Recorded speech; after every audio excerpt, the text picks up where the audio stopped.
Hello guys, in this video, we're going to show you how to set up your TP-Link Wi-Fi extender. This is a simple process that will help you boost your Wi-Fi signal and eliminate those annoying dead zones in your home.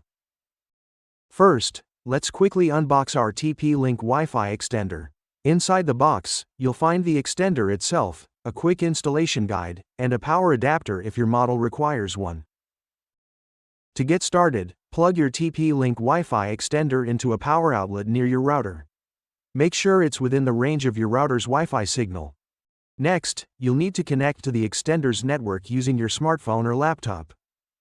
Once you're connected, open a web browser and type tplinkrepeater.net or the default IP address in the address bar. This will take you to the setup page. On the setup page, you'll be prompted to create a new password for your extender. Choose something secure and easy to remember. After that, the extender will scan for available networks. Select your home Wi-Fi network from the list, and enter your Wi-Fi password. Once the setup is complete, you can unplug the extender and move it to a location where you need better Wi-Fi coverage. Ideally, it should be halfway between your router and the area with weak signal.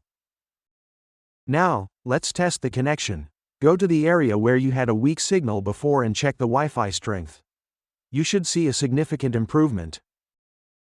And that's it, you've successfully set up your TP-Link Wi-Fi extender. If you found this video helpful, please give it a thumbs up and subscribe to our channel for more tech tips and tutorials.